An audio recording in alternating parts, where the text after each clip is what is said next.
টি টেস্টে আমরা সংজ্ঞায় যেটা বলি, ক্ষুদ্র নমুনার ক্ষেত্রে আমাদের প্রত্যাশিত ও পর্যবেসিত মানের মধ্যে কোনো পার্থক্য আছে কিনা তা যাচাই করার ক্ষেত্রে এই পরীক্ষা ব্যবহার করা হয়।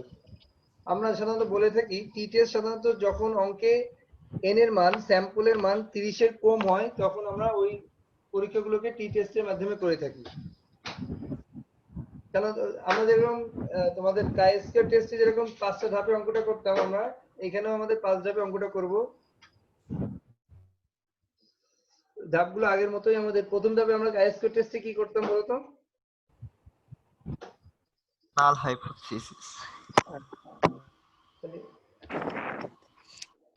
স্যার নাল হাইপোথিসিস। হ্যাঁ, প্রথম ধাপে আমরা আইসের মতো কাইস্কয়ার টেস্টের মতো এখানে নাল হাইপোথিসিস ধরে নিব। ওই একই লিখে এখানেও লিখতে হয় আমাদের। নাল হাইপোথিসিস মানে না বাচক বলবো না, একই লিখে এখানে এই ধাপে ধরে নেওয়া হয় যে আমাদের প্রত্যাশিত এবং পর্যবেসিত মানের মধ্যে কোনো তাৎপর্যপূর্ণ পার্থক্য নেই। That is h0 is equal to h1 বলি আমরা। এটা আমাদের কাইস্কয়ার টেস্টে যেভাবে লিখতাম টি টেস্টে এখানে হেডিংটা ঠিক একইভাবে লিখবো। হ্যাঁ, নাল হাইপোথিসিস ঠিক একইভাবে। অল্টারনেটিভ হাইপোথিসিসও লিখবো। There is a significant difference between expected and observed value. To make a decision we have to calculate. আগে ওখানে যে আমরা লিখতাম যেখানে to make a decision we have to calculate chi square test, আর এখানে আমরা লিখবো কি টি টেস্ট। টি টেস্ট লিখবো।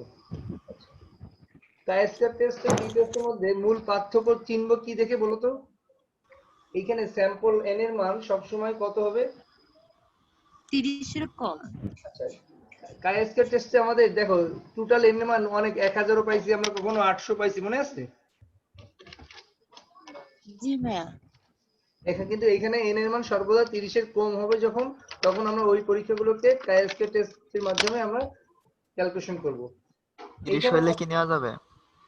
হ্যাঁ, প্রথম ধাপটা একটু দেন। এর আগের পেজটা একটু যান।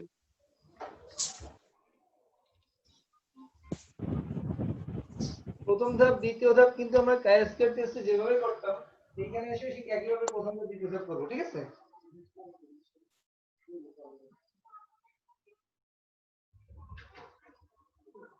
তুলছো, ছবি তুলছো? হ্যাঁ স্যার। ভাই 30 এর কম মানে ওটা বুঝলাম না, একটু বলবেন? n এর মান মানে স্যাম্পল n এর মান আমরা যখন টোটাল n পাইছিলাম কাইস্কয়ার টেস্টে, মনে আছে n সমান 1000 পাইছিলাম লাস্টে, ওই যে সারি কলমের যোগফলের মান 1000 বা 800 এরকম আসছিল n এর মান। কিন্তু এখানে টোটাল হ্যাঁ টোটালের মান, এখানে টোটালের মান সর্বোচ্চ 30 এর নিচে থাকতে হবে, 30 ও হইতে পারবে না। 30 এর মধ্যে থাকলে আমরা সেই ক্ষেত্রে কাইস্কয়ার টেস্টে আমরা এই অঙ্কগুলোকে টি টেস্টের সূত্রের মাধ্যমে আমরা ক্যালকুলেশন করব। এখানেও আমরা তৃতীয় কাইস্কয়ার টেস্টে যেরকম তৃতীয় ধাপে এসে আমরা কাইস্কয়ার সূত্র অ্যাপ্লাই করতাম, এখানেও আমরা তৃতীয় ধাপে এসে আমরা ওই একই টি টেস্টের সূত্র অ্যাপ্লাই করব। কিন্তু এখানে কাইস্কয়ার যখন সূত্র ছিল একটা, এখানে সূত্র আছে হলো আমাদের 4টা আলাদা আলাদা, ঠিক আছে? দ্বিতীয় ধাপে এটা ছবি তুলে নাও।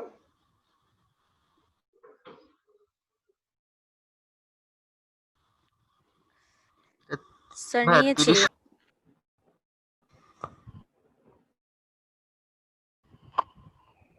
নিচে পেজটা নিছো? হ্যাঁ স্যার নিয়েছি। দ্বিতীয় ধাপে আমরা ভাইয়া 30 হলো কি আসবে না? না 30 হলেও আসবে না, 30 এর নিচে থাকবে। হ্যাঁ, সর্বনিম্ন সর্বোচ্চ 29 পর্যন্ত আমরা টি টেস্ট ক্যালকুলেশন করে টি টেস্টে ক্যালকুলেশনে যাব, ঠিক আছে? জি ভাইয়া। ওকে।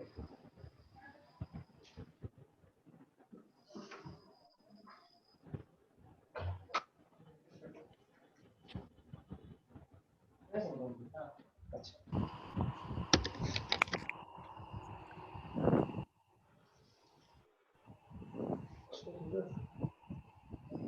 এখানে নিয়ে যাবেন নাকি? আর ওই সময় ওকে। আচ্ছা দেখো, তৃতীয় ধাপে আমরা ওকে তৃতীয় ধাপে আমরা টি টেস্টের সূত্রের সাহায্যে একটি মান বের করব। যেরকম আমরা ওই ক্ষেত্রে কাইস্কয়ারের ক্ষেত্রে আমরা তৃতীয় ধাপে কাইস্কয়ার সূত্র অ্যাপ্লাই করতাম, আর এখানে আমরা তৃতীয় ধাপে আমরা টি টেস্টের সূত্র অ্যাপ্লাই করব, কথা ক্লিয়ার? জি স্যার। যাকে আমরা টি ক্যাল বলে থাকি এখানে, বা টি স্কয়ারের ক্যালকুলেট ভ্যালু বলে থাকি, ঠিক আছে? টি টেস্টের ক্যালকুলেট ভ্যালু। এখানে আমরা সূত্র বলছি, কয়টা সূত্র অ্যাপ্লাই আছে বলো তো? 4টা সূত্র আছে আমাদের। কায়াসের যেরকম সূত্র ছিল এখানে একটা, আর এখানে আমাদের সূত্র আছে কয়টা? 4টা। 4টা। প্রথম সূত্র, সূত্রগুলো এবার একটু সবাই লিখতে হবে, ঠিক আছে? খেয়াল করো। প্রথম সূত্র, একটা সূত্র একটা তথ্যের ভিত্তিতে আমরা অ্যাপ্লাই করব। দেখো, 1 নম্বর সূত্র হলো এক তথ্য বিশিষ্ট চলকের ক্ষেত্রে যখন অঙ্কে স্ট্যান্ডার্ড ডেভিয়েশনের মান দেওয়া থাকবে তখন আমরা এই সূত্র অ্যাপ্লাই করব। কি বলছি বলতো? তথ্য যখন একটা থাকবে, মানে n এর মান যখন একটা থাকবে, সেই ক্ষেত্রে আমরা এই সূত্র ব্যবহার করব। t টেস্ট সমান সূত্র হবে x bar minus mu s ভাগ রুট n। এই হলো আমাদের সূত্রটা। এটাকে বলা হয় একটা গ্রিক অক্ষর mu. Mu mu mu M E W mu, এই চিহ্নটাকে বলা হয় মিউ। মিউ। হ্যাঁ মিউ, হ্যাঁ এটা একটা গ্রিক অক্ষর যাকে মিউ নামে প্রতিনিধিত্ব করা হয়। হ্যাঁ, ওই চিহ্ন না দিলে মিউ দিলে হবে? কি মিউ দিবা তুমি? না, এই চিহ্নটাই দিতে হবে তোমাকে। আচ্ছা, এখানে আচ্ছা। x বার মানে এটাকে বলা হয় স্যাম্পল মিন, মিউ যেটাকে বলা হয় পপুলেশন মিন, s কে বলা হয় স্ট্যান্ডার্ড ডেভিয়েশন, আর n কে বলা হয় হলো নাম্বার অফ স্যাম্পল। এই n এর মান আমাদের 29 এর মধ্যে থাকলে আমাদের এই টি টেস্ট অ্যাপ্লাই করতে হবে। কথাটা ক্লিয়ার? অঙ্কে আমাদের যদি জি স্যার। দেওয়া থাকে, এই ক্ষেত্রে n থাকবে কয়টা? এক তথ্য চলক বলতে n এর মান কয়টা থাকবে? একটা। আর অঙ্কে কি থাকবে সাথে? Standard deviation. Standard deviation s এর মান দেওয়া থাকবে। আমরা সাধারণত স্ট্যান্ডার্ড ডেভিয়েশন কে পড়ে আসছি আগে সিগমা, মনে আছে? জি। হ্যাঁ স্যার। কিন্তু আমরা এখানে স্ট্যান্ডার্ড ডেভিয়েশন কে s দ্বারা লিখবো, ঠিক আছে এই ক্ষেত্রে। আচ্ছা, ছবি তুলে নাও। এটা হলো 1 নম্বর সূত্র আমাদের। স্যার আগের পেজটা একটু যান, আগের পেজটা। এখানে এইটুকুই আছে, আর নেই। সূত্রগুলো আমরা ওকে স্যার, হয়ে গেছে।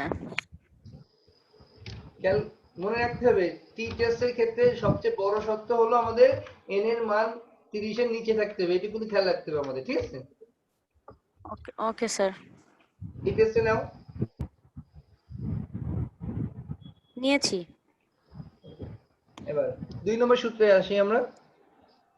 এটা এক তথ্যের চলক। এবার আসি 2 নম্বর সূত্রে, দুই তথ্য বিশিষ্ট চলকের ক্ষেত্রে, দুই তথ্য বিশিষ্ট চলকের ক্ষেত্রে অঙ্কে যখন স্ট্যান্ডার্ড ডেভিয়েশনের মান দেওয়া থাকবে,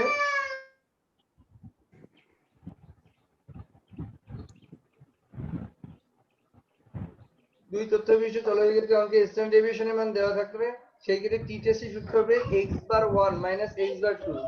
এই ক্ষেত্রে চলক কয়টা বলো তো আমাদের? 2টা। দুটো। আচ্ছা, ওইখানে x বার ছিল একটা, এখানে x বার দুইটা থাকবে। x বার 1 একটা থাকবে, দুইটা গড় থাকবে, n1 n2 থাকবে, দুইটা n এর মান থাকবে, এবং দুইটা n এর মানে আমাদের 30 এর নিচে থাকবে। এমন না যে একটা 30 এর বেশি একটা 30 এর কম, এমন না। কথা ক্লিয়ার? জি স্যার। আচ্ছা, সেই ক্ষেত্রে আমাদের x বার 1 হলো প্রথম তথ্যের গড়, x বার 2 হলো দ্বিতীয় তথ্যের গড়, n1 হলো প্রথম তথ্যের স্যাম্পলের সংখ্যা, n2 হলো দ্বিতীয় তথ্যের স্যাম্পলের সংখ্যা, আর s কে বলা হয় স্ট্যান্ডার্ড ডেভিয়েশন। এই ক্ষেত্রে s বের করার জন্য আলাদা একটা সূত্র আছে, সেটা হলো এই s টা আমরা এই সূত্রের সাহায্যে বের করে নিয়ে এখানে বসাবো মানটা। s এর জন্য আমাদের আলাদা সূত্র, সূত্র √n1। আমরা কম্বাইন্ড স্ট্যান্ডার্ড ডেভিয়েশন, এই নামটা কি কখনো শুনছি?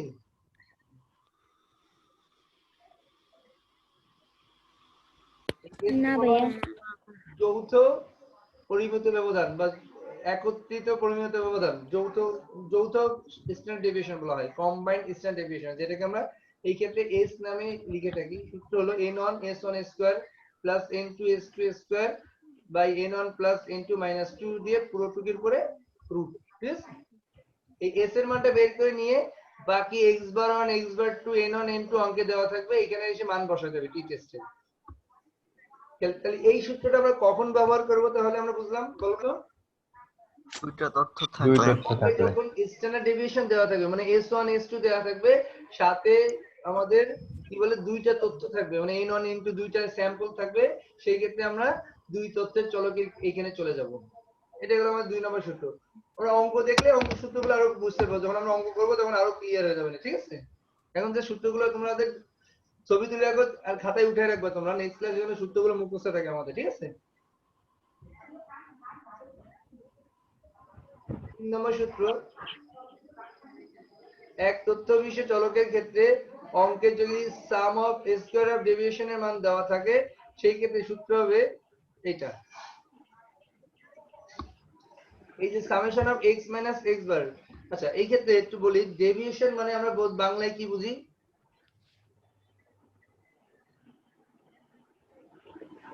বাংলায় ডেভিয়েশনের অর্থ কি বলতো?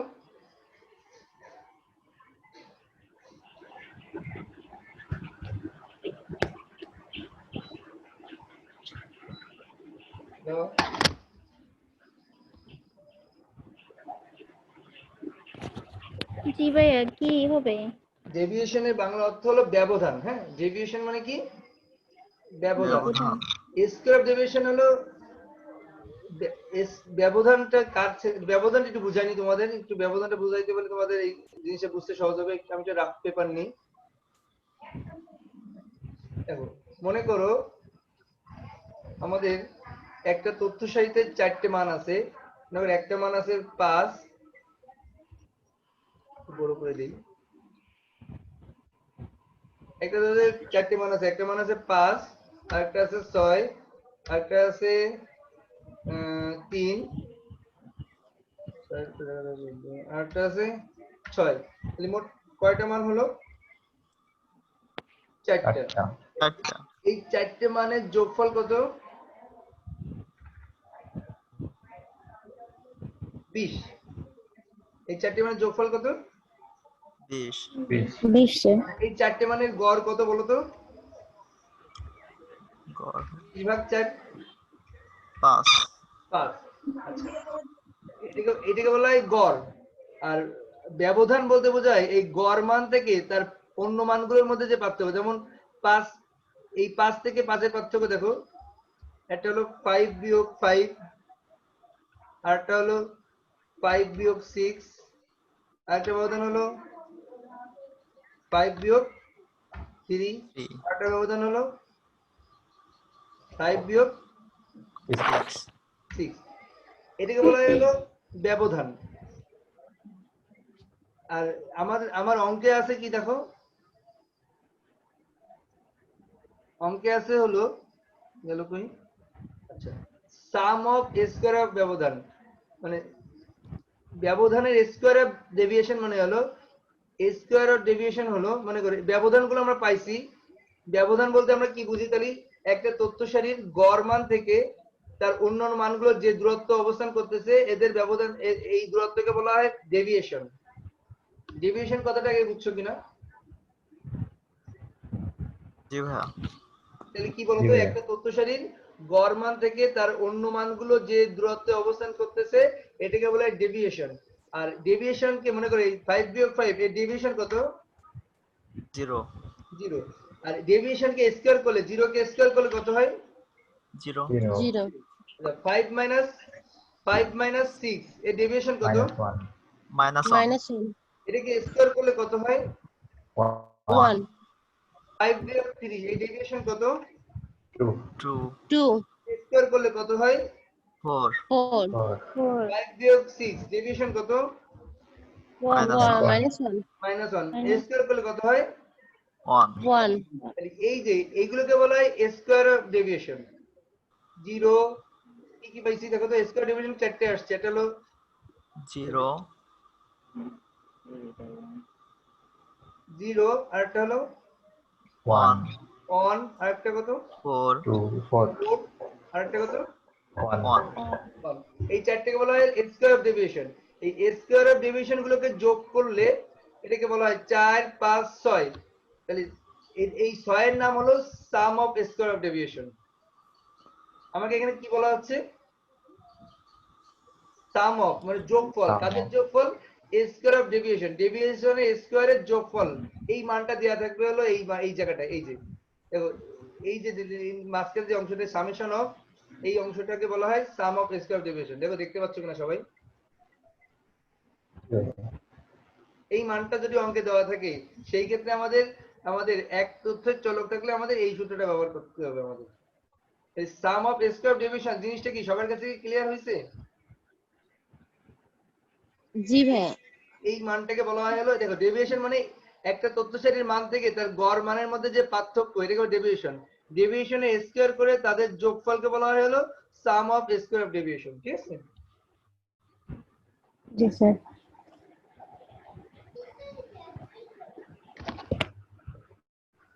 স্যার ওই পেজটা একটু যান। যেটা উদাহরণ দিচ্ছে এখানে। হ্যাঁ, ওকে স্যার। 3 নম্বর সূত্র নিচ্ছে সবাই? জি স্যার। তাহলে এই সূত্র আমরা ব্যবহার করব কখন? অঙ্কে যখন তথ্যের চলক একটা থাকবে এবং সাম অফ স্কয়ার ডেভিয়েশন দিয়ে কথা বলা থাকবে, তখন আমরা এই সূত্র ব্যবহার করব। 4 নম্বর ওকে সূত্র, স্যার। দুই তথ্য চলকের ক্ষেত্রে যখন অঙ্কে সাম অফ স্কয়ার অফ ডেভিয়েশন দেওয়া থাকবে, তখন আমরা এই সূত্র ব্যবহার করব। এই ক্ষেত্রে আমাদের s এর মান বের করার জন্য এই ডেভিয়েশনের এই সূত্রটা ব্যবহার করা হবে।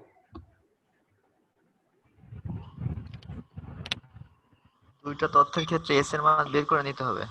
s এর মানটা বের করে ডেভিয়েশনের সূত্রের সাহায্যে, ঠিক আছে? এই সূত্রের সাহায্যে ওই s এর মান এই s এর মান বের করার সূত্র কিন্তু আলাদা রাখবা, ঠিক আছে?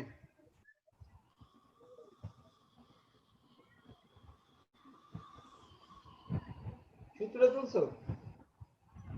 হ্যাঁ স্যার। এই টেস্টটা নিছো সবাই? হ্যাঁ স্যার।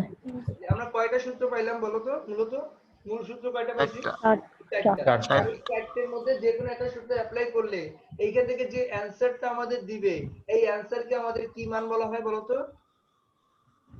টি টেস্ট। ক্যালকুলেট মান। টি টেস্ট অঙ্কের নাম, আর এই অ্যানসারটাকে কি বলা হয়? টি টেস্টের ক্যালকুলেট ভ্যালু। বুঝছো? ক্যালকুলেট মান। আমরা কয় নম্বর ধাপে আছি বলো তো এখন?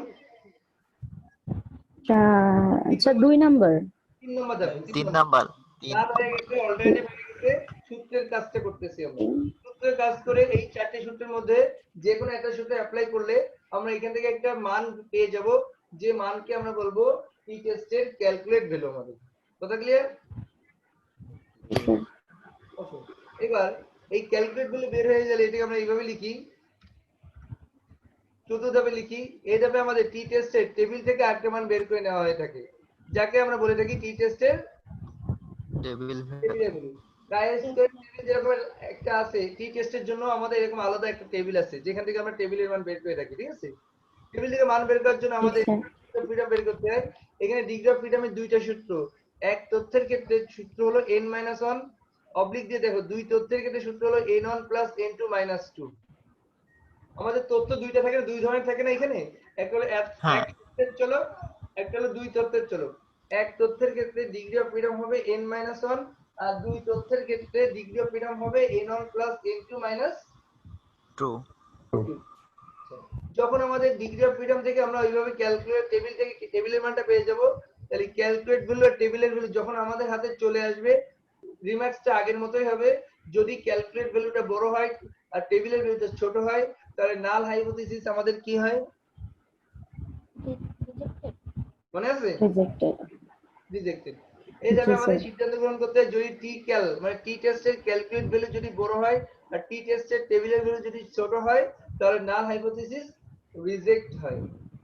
এই হলো আমাদের পাঁচটা ধাপ। টি টেস্টের ক্ষেত্রেও একই, মানে মূলত বেসিক স্টেপ গুলো একই, এখানে জাস্ট সূত্রের জায়গাটা আমাদের খালি ভিন্নতা আসতেছে। কথা কি বোঝা গেছে? জি স্যার। এই পেজটা নিয়ে নাও। নিয়েছি স্যার। টেবিলটা দেখবো, এখানে টেবিল থেকে কিভাবে আমরা মান বের করব। ডিগ্রি অফ ফ্রিডম দ্বারা বুঝছি, মনে করে n এর মান একটা জায়গায় 10 রয়েছে, তাহলে এক তথ্যের ক্ষেত্রে একটা n এর মান 10 আছে, সেই ক্ষেত্রে আমরা 10 - 1 লিখতে পারি না এখানে? তাহলে ডিগ্রি অফ ফ্রিডম কত আসবে? 9। টেবিলটা বের করার ক্ষেত্রে এইখানে দেখো আমাদের সেকেন্ড ব্র্যাকেটের ডান সাইডে দুটো অপশন দেওয়া রয়েছে, দেখো তো, খেয়াল করো তো, দেখতে পাচ্ছ কিনা? জি ভাইয়া। এটা একটা দুই তথ্যের ক্ষেত্রে টেস্ট, এটা হলো এক তথ্যের ক্ষেত্রে টেস্ট। যখন এক তথ্য হবে তখন এই কলমটা এই সারিটাকে আমরা পর্যবেক্ষণ করব, যদি দুই তথ্য হবে যখন, তখন আমরা এই সারিকে পর্যবেক্ষণ করব। কথাটা ক্লিয়ার? আচ্ছা, সব সময়ের জন্য কত পার্সেন্ট লেভেল দেখি আমরা, বলো তো, মনে আছে তো? Five. 5%. সবগুলো টেস্টের ক্ষেত্রে এই লেভেল ভ্যালুটা একই। দেখো ডাইন সাইডে ডি ডট এফ আছে কিনা, ডিগ্রি অফ ফ্রিডম আগেরটার জি মধ্যে? ভাইয়া। আচ্ছা, যেহেতু যদি আমরা এক তথ্যে হয়, দেখো এক তথ্যে 5% এখানে আছে 0.0, এটা যেহেতু এক তথ্যের সারি, এর 5% 0.05, দেখো এটা এখানে এই লাইনটা পাইছো 0.05। জি ভাইয়া। জি যদি দুই তথ্যের হয় সেই ক্ষেত্রে 5% কিন্তু এইটা, এই ক্ষেত্রে আলাদা, দুই তথ্যের ক্ষেত্রে এখানেও 0.05। খেয়াল করছো? জি সাপোজ মনে করো আমরা এক তথ্যের চলক করতেছি, ডিগ্রি অফ ফ্রিডম আমাদের 9 আসছে, সেই ক্ষেত্রে 9 এর সোজা আমাদের কত মানটা দেখবো বলো তো? মানটা কত আছে আমাদের এখানে? 1.833। এইখানে এইভাবে আমরা টেবিল থেকে টেবিলের মানটা ফাইন্ড আউট করে নিব, ঠিক আছে? যখন আমাদের কাছে টেবিলের মানটা ফাইন্ড আউট হয়ে যাবে এবং ক্যালকুলেট মানটা তো আমাদের কাছে আগে থেকেই থাকবে, সেই ক্ষেত্রে আমরা টেবিলের মান এবং ক্যালকুলেট মান দেখে আমরা নাল হাইপোথিসিস রিজেক্ট বা অ্যাকসেপ্ট করে নিব, ঠিক আছে? মোটামুটি এই ছিল আমাদের বেসিক সূত্রে আলোচনা। এইটুকুর মধ্যে কারোর কোনো প্রশ্ন থাকলে প্রশ্ন করতে পারো। স্যার কোথাও এইটা যদি কি বুঝতে সমস্যা থাকে। একটা শীট দিয়ে মানে এটা চার্ট দিয়ে সবগুলা করা যাবে ম্যাথ, তাই তো? এই একটা চার্ট দিয়ে না না, এই চার্টের হেডিং এ কি লেখা আছে দেখো তো। টি ডিস্ট্রিবিউশন। কি আর টেস্ট? আগের যে চার্টটা স্যার দিয়েছিলাম তার আগেরটা, heading তার আগের চার্টটা নেই, আগের চার্টটা একটু সেন্ড করেন। আচ্ছা আচ্ছা, আগে টি কাই স্কয়ার চার্টটা নাও নাই তাই তো? জি জি, আচ্ছা দিচ্ছি, এটা নিছো? হ্যাঁ এটা নিয়েছি। ওকে, আচ্ছা এটা তো ক্লিয়ার স্যার, আগেরটা ক্লিয়ার ছিল না আমার কাছে যেটা ছিল। যাই হোক, আচ্ছা কি যেন বলতেছিলাম, ওই এই এমনি এইটুকের মধ্যে সূত্রের মধ্যে কনফিউশন আছে কারোর বুঝতে কোথাও?